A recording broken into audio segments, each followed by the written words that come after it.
Hi, I am Dr. Aqueel Ahmed Pandit. Welcome to all of you on Grow Strong. Dear students, today we will explore the facts about principles of guidance.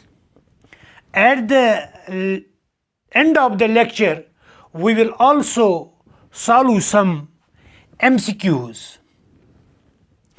Dear students, as we know that principle simply means set of rules or laws according to which one has to deal or behave. There are the various principles which have been incorporated in the process of guidance. Number 1, principle of individual differences. Dear students, as we know that there are 5 fingers in the hand and all are not equal. Same is the case with the individuality. No two individuals are equal. We are different in terms of capacities and capabilities, interests and desires, wills and wishes, temperaments and sentiments. I mean to say you that we are different in all respects. फर्ज कीजिए अगर तेंदुलकर को guidance किसी और शोबे में मिल चुकी होती, क्या वो उतना नाम कमा सकता था जो तेंदुलकर ने सपोर्ट उसकी दुनिया में कमाया? शायद ही वो उतना नाम कमा सकता था, because he is being considered the god of cricket. That is why guidance should be always given on the basis of one's aptitude and attitude. Dear students, guidance is not blind process. It is both scientific and psychological process. When we have to provide the guidance to any individual, we should give due recognition to various psychological tests, whether attitude tests, aptitude tests, interest test, or any other personality tests. Number 2 principle of all-round development. Dear students, as we know that the focus of the guidance is to bring the holistic development in the child.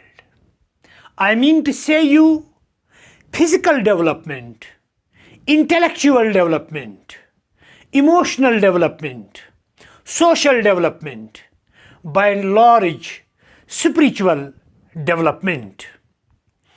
That is why, according to the NEP 2020, the policy has been designed under the chairmanship of Kusturi Rangan.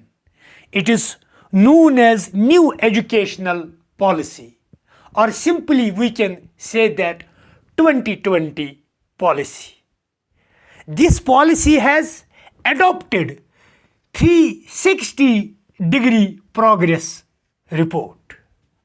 Dear students, main purpose of 360-degree progress report is to bring the holistic development in the child. जैसे कि हम सब जानते हैं कि इससे पहले our education system were only focusing to evaluate the child's cognitive competencies, academic credentials of the learner. But 2020 policy has given the equal weightage to both curricular aspect vis-a-vis co-curricular aspect. I mean to say you, scholastic abilities of the learner vis-a-vis co-scholastic abilities of the learner. न कि सिर्फ एक learner पढ़ाई में अच्छा होना चाहिए, बल्कि पढ़ाई के साथ साथ वो खेल कूद में भी, म्यूजिक में भी, डांस में भी, या इसके बगैर भी कोई को करिकुलर एक्टिविटी है. Number 3, principle of cooperation. Dear students, as we know that we cannot forcefully provide the guidance to anyone. ना तो हम गाइडेंस देने वाले को फोर्स करेंगे आप गाइडेंस दे दो, ना तो हम क्लाइंट को फोर्स करेंगे कि आप गाइडेंस ले लो. Because guidance is based on the principle of cooperation. There ought to be mutual consent and understanding between the client and guidance worker. Apart from the client and guidance worker, other social agents or agencies also play vital role. If social institutions will not cooperate, so there is complete failure of the guidance. For example, cooperation from parents, peer groups, neighborhood. In total, we can say that whole society. That is why at school level, there are the meetings in between the parents and teachers. What is the main purpose of these meetings? ये meetings क्यों होती है? In order to get or collect the information related to the child, I mean to say you learner, so that the guidance worker, and who is the guidance worker at school level? Best, whom we call the teacher or mentor. He can collect the information, receive the information from the parents, and accordingly now provide the guidance to the learners. Number 4, principle of extension. Dear students, guidance is not basically given up to particular age. It is not applicable for specific age group. So far as concept of the guidance is concerned, it is apart from the culture and apart from the ages. For example, guidance is given to the childhood stage. It is given to the adolescent stage, adulthood stage, by and large old age stage. हर एक stage में अपने अपने issues होते हैं. And how we will deal with those issues, we have to provide the guidance to the individuals. For example, if we'll take example of childhood stage, what type of guidance we will provide the children? Dear students, the main purpose of guidance at childhood stages to develop the self-care skills among the children. I mean to say you self-care skills. How to make a nail hygiene. To teach the students or nursery birds how to make a dental hygiene. How to clothe the clothes. How to bath. How to eat the food. How to maintain overall hygiene. Apart from it, to teach the students to learn good habits. How to stand, how to sit, how to walk. And also to learn different communication skills and other soft skills. In adolescent stage, when we will look through the prism of Stanley Hall is being considered the father of adolescence.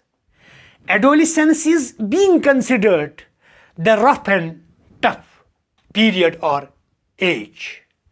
In order to channelize the capacities and abilities of adolescents, they needed proper care and guidance. Adulthood stage. There is also great and good scope for the guidance at adulthood stage. We are teaching to the adulthood persons to develop the skill competency, and apart from the skill competency, how to become responsible, how to ponder the responsibility not only towards the family but towards whole society. How adults will take part in the different social activities. I mean to say you, social participation contains big significance when comes the guidance of adulthood stage. And the last stage is old age stage. Dear students, this is sensitive age. In this age, old aged people needed the guidance. When we will evaluate the things through the perspective of medicine, when an individual keeps the sit-up in the old age, with the passage of time, the old aged people lost the memory, brain capacities, they lost the visual capacity, hearing capacity, their bones becomes brittle, they are not able to walk. And these health related issues makes them to feel insecure. That is why it is rightly said by William Shakespeare, beauty dies quickly, beauty dies blossom. In order to overcome the problems like problem of insecurity by and large faced by the old aged people, they needed guidance, and that guidance is known as old aged guidance. And the last principle, that is principle of ethics. Dear students, this is that principle which believes that we cannot violate the protocol of guidance. Every person has to maintain the transparency and accountability. So far as the code of or norm of the guidance is concerned. Before I will conclude my lecture, let me to focus on some MCQs. Dear students, MCQ number 1. State which of the following statements is not true with respect to the principle of guidance. There are 4 options. Option number 1. Guidance is a lifelong process. Guidance can take the help of tests for effectiveness. Part C. There is no scope for individual differences in guidance. Part D. Guidance is a generalized and specialized process. Dear students, it is appropriate answer is part C. I mean to say you, there is no scope for individual differences in guidance. Now second question is, guidance is a process of option 1, giving advice to the child. Option B, teaching ethics to the child. Option C, assisting the child in making wise choice. Option D, providing the information to the child. Dear students, try to write down the answer of second MCQ on chat box. If you really enjoyed my lecture, please like, share and subscribe my channel, and also hit the bell icon so that you will get upcoming videos. Thank you and grow strong.